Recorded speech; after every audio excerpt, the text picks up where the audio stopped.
Hi everyone, good morning. So ang topic natin is miraculous sign. Sa panahon ni Moses, dito maraming nangyaring miraculous. That's why si Moses, siya yung one of the great na apostles ni Jesus Christ. Kasi maraming miracles nangyari sa time niya.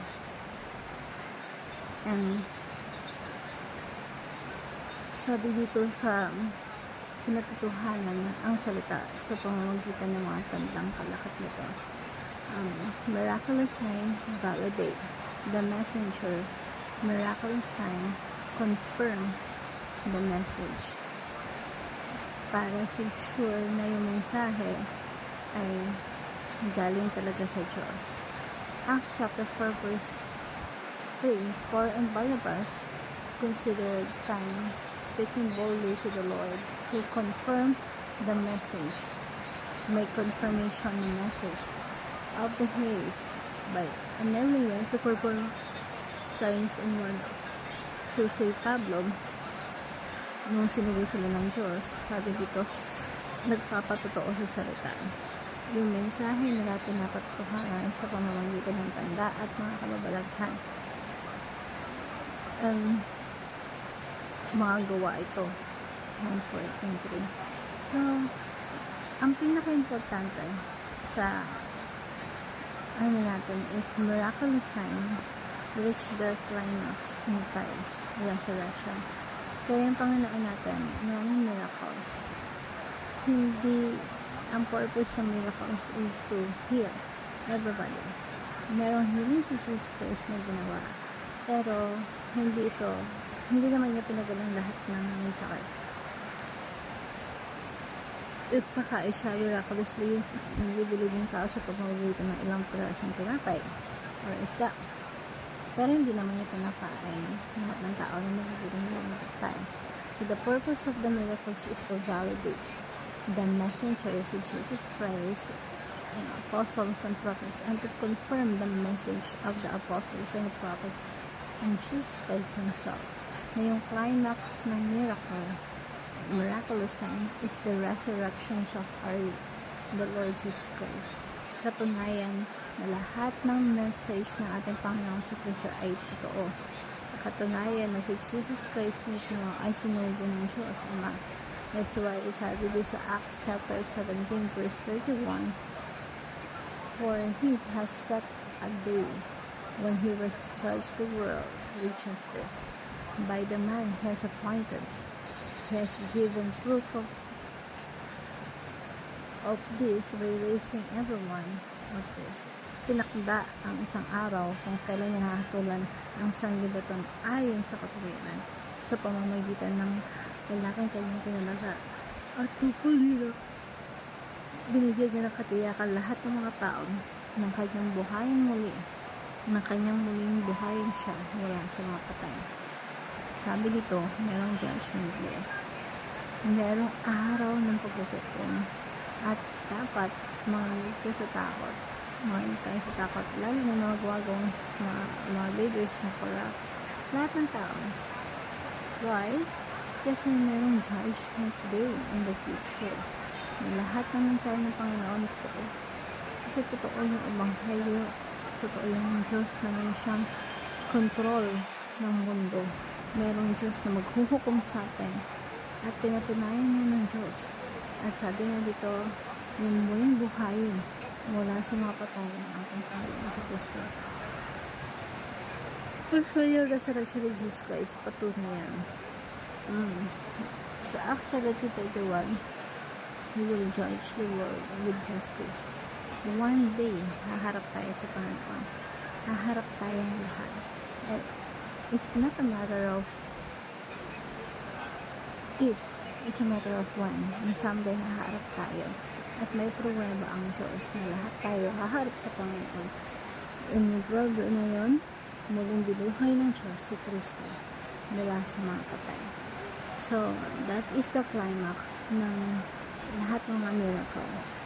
Patunayan na ang mensahe ng ating Panginoon ay totoo. At tayong mga tao, dapat nanampalataya tayo kay Jesus. In application natin for today, believe in God even without seeing the miracles. Sa panahon natin ngayon, after matutunan to, miraculous signs validated the messengers in the message. And yung climax ng miraculous signs and the resurrection. Hindi na natin nahanap yung miracles. Hindi nakafocus sa mga miracles. So, actually, you wicked, and sabi nga, why are you asking for a signs, diba? Yung panahon ni Jesus Christ, hinahanap kasi lagi ng mga tao is yung signs. That's why tinawag silang yung a wicked, adulterous of generation. So, pero ang sabi dito sa Bible,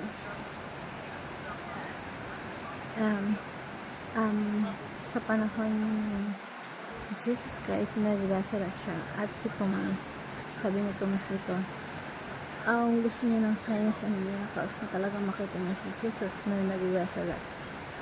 That's why malibang makita ko sa kanyang mga kamay ang mga bakas na mga pako at mailagay ko ang aking daliri sa binutas ng aking ko at mailagay ko ang aking kamay sa kanyang tagiliran, hindi ako maniniwala, sabi ni Thomas. Kailangan ng pruweba na nag-resurrect talaga si Jesus Christ. So, pero anong sabi ng Panginoon? Verse 29, sinabi sa kanya ni Jesus, sapagkat ako'y nakita mo na sumasamantalataya ka, kasi nagpakita sa kanya si Jesus that time. Pero ang sagot sa kanya, mapalad ang hindi nakakita, gayon may sumasamantalataya. So, ikaw sumasalataya sa Panginoon, kahit di mo siya nakita, hindi mo nakita na pa ako sa cross, hindi mo siya narinig, hindi mo siya nakita magbuhay, pero nananampalataya ka sa kanya, mapalad ka. Why? Kasi sapat na sa'yo yung Bible. Sapat na yung mensahe na natanggap natin si Jesus Christ na muling nag-resurrect, at sapat na tayo nananampalataya kasi ang katotohanan ay may pangaral sa atin. Ang sabi ni Jesus Christ, blessed are those who believe. Yung nananampalataya kahit di nila nakita si Jesus Christ. So believe in God even without seeing miracles. Number 2, be blessed by believing that the Bible is enough. Hindi natin kailangan ng miracles ngayon. Ang kailangan natin ng Biblia. Kaya ang karugtong nito is Jesus performed many other signs in the presence of his disciples. Maraming miracles na ginawa. Pero ang sabi dito, but these are wicked that we may believe. Kaya sinasabi ni John, para tayo yung manampalataya. Yung Bible, hindi kailangan every generation, every year may minuto na gagawin. Sapat na yung Biblia. These are written that you may believe. And when you believe, you are blessed. Ikaw yung toong pinagpala. Ikaw talaga yung blessed. And number 3, be God's living miraculous sign to others. Nag-aanap ka ba ng himalaan ng miracle? Maghanap. Sa panahon natin ngayon, ikaw na yung miracle. Ikaw na yung himala ng Diyos. Na binago ng Diyos. Kaya kapag galing ka sa school or galing yung ama't ina hindi mo usually ginagawa yun this time, nag-aalam mo sila, i-respeto mo sila, hanggang sasabihin nila himala yung anak ko, sobrang galang. Pagtapos ng galang, yung pagtaas kumain, diretso kusina, maghugas agad, ikaw na yung maghimala because you are the living proof of the Lord Jesus Christ. Kung ikaw dating talakero sa iyong husband, hindi mo pinapayagan yung husband mo, at nagsisalas kapag yung pupunta sa kaibigan, so hindi naman masama yung kaibigan, payagan mo hanggang sa makita ng asawa ng himala. You're the living proof.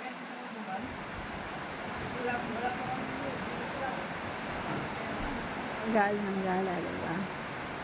Puro iba na atupag, so prioritize mo yung asawa to the point na maramdaman ng asawa mo, ikaw yung may malaking pagbabago sa buhay mo. Ikaw ang himala because you're the living proof of God's miracle. Ikaw yung binago ng Diyos, ikaw yung pruweba na totoo ang ebanghelyo ng ating Panginoon Jesus. If you are looking for miracles, I telling you, you are the miracles. Hope you learned something from everyone, and God